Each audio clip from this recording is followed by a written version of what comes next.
Hoje a gente vai mergulhar em um dos livros mais influentes e também controversos dos últimos anos, 12 Regras para a Vida, do Jordan Peterson. Vamos dar uma olhada na filosofia e na psicologia por trás dessas regras que prometem ser um antídoto para o caos da vida moderna. Para a gente começar, tem uma pergunta que é o ponto de partida de tudo. Por que a gente tem essa relação de amor e ódio com regras? A gente quer liberdade, mas ao mesmo tempo busca uma estrutura. É essa tensão que o livro tenta resolver. Por que será que a gente é tão ambivalente com regras, mesmo sabendo que elas podem ser para o nosso bem? E olha, essa citação do prefácio do livro, ela já diz tudo, né?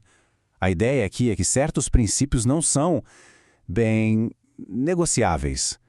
Para uma sociedade funcionar e para a vida fazer sentido, são necessários alicerces firmes e não só umas sugestões vagas. A ausência de regras não leva exatamente à liberdade, mas a um outro tipo de prisão. O livro usa a história do bezerro de ouro como exemplo. Sem uma estrutura maior, as pessoas acabam criando ídolos e se tornam escravas dos seus impulsos mais imediatos, mais básicos. Bom, este é o nosso roteiro. Primeiro, a gente vai entender esse paradoxo das regras. Depois, conhecer um pouco sobre o autor, Jordan Peterson.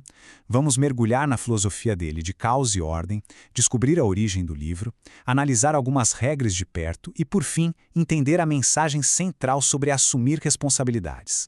Vamos lá. Primeira parte, o paradoxo das regras.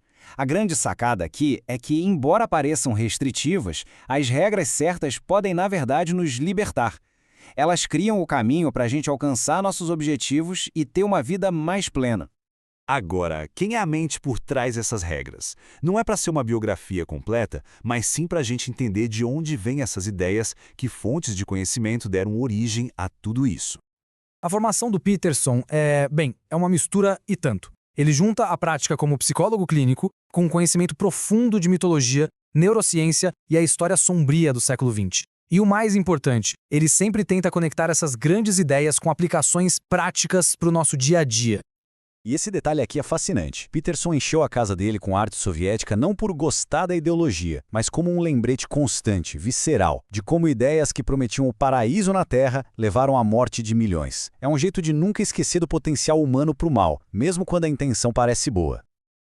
Ok, agora a gente entra no que é, talvez, a base filosófica de 12 regras para a vida. Para entender as regras, a gente precisa primeiro sacar a visão de mundo que sustenta tudo. A eterna dança entre o caos e a ordem. Peterson argumenta que a nossa experiência no mundo acontece entre essas duas forças. A ordem é o nosso mapa, a estrutura da sociedade, tudo aquilo que a gente já conhece e entende. O caos, por outro lado, é o desconhecido. É de lá que surgem tanto as coisas ruins quanto as coisas novas e maravilhosas. A gente não consegue viver só em um, nem só no outro. E para ilustrar essa ideia, não tem símbolo melhor do que o do Yin e Yang, né? Ele mostra perfeitamente essa filosofia. A ordem tem sempre uma sementinha de caos e o caos tem uma sementinha de ordem. O caminho do meio, o caminho que dá sentido à vida, é caminhar exatamente na fronteira entre esses dois domínios. Beleza, já entendemos a filosofia. Mas de onde saíram exatamente essas 12 regras? A história da origem delas é bem mais inesperada do que parece. O livro, na verdade, nasceu de uma demanda real. Uma simples resposta num site de perguntas e respostas revelou que existia uma fome enorme por orientação por princípios claros. O sucesso viral daquela lista foi a prova de que as pessoas estavam de fato procurando um antídoto para o caos que sentiam na vida. Vamos mergulhar agora em 2 regras específicas para a gente ver como o Peterson conecta biologia antiga, psicologia profunda e conselhos que dá para aplicar na prática. A primeira regra parece simples, quase conselho de avó, né? Mas por trás dela existe uma lógica biológica e psicológica muito poderosa sobre como a nossa postura física afeta nosso estado mental e até a nossa posição no mundo. Para explicar isso, o Peterson usa uma analogia que ficou super famosa: a da lagosta. Hierarquias de dominância são uma coisa muito antiga na natureza, com mais de 350 milhões de anos. E a neuroquímica que regula o status numa lagosta, a serotonina, é surpreendentemente parecida com a nossa. A lagosta que vence uma disputa se estica, fica maior, com mais serotonina. A que perde, se encolhe. E aí que tá o pulo do gato. Ao adotar uma postura de confiança, a pessoa não está só fingindo para os outros, ela está enviando um sinal para o próprio cérebro. Isso pode começar um ciclo positivo, aumentando a serotonina, diminuindo a ansiedade e preparando o corpo para enfrentar desafios, em vez de se encolher diante de uma catástrofe.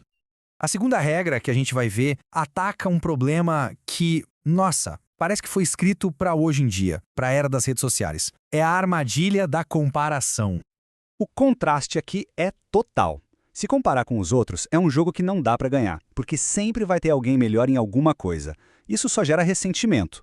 O único jogo que é justo e que realmente te leva para frente é contra você mesmo. A meta é ser só um pouquinho melhor hoje do que se foi ontem.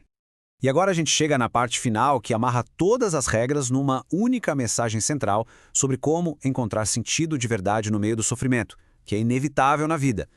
Essa citação do Solzhenitsyn, que sobreviveu aos campos de trabalho forçados soviéticos, é chave no pensamento do Peterson. A ideia é que buscar a felicidade como objetivo principal é frágil, não se sustenta. A vida inclui sofrimento, ponto. E a gente precisa de algo mais forte para nos manter de pé. E este é o tal antídoto para o caos e para a falta de sentido. Aceitar o fardo do ser. O que isso quer dizer na prática? Significa não fugir do sofrimento, mas escolher enfrentá-lo de peito aberto. É a decisão de carregar um peso, de assumir uma responsabilidade e encontrar sentido nesse próprio ato. E aqui a gente tem o resumo da ópera. O propósito da vida não é algo que a gente encontra por aí, como se fosse um objeto perdido. É algo que a gente constrói, ativamente, quando decide assumir a responsabilidade pela própria vida e, quem sabe, por algo maior também. E para fechar, o livro deixa essa pergunta, que é basicamente um convite à reflexão. A questão não é o que o mundo pode oferecer, mas sim qual responsabilidade cada um pode pegar para si para dar um propósito real para a própria existência. É uma questão para se pensar.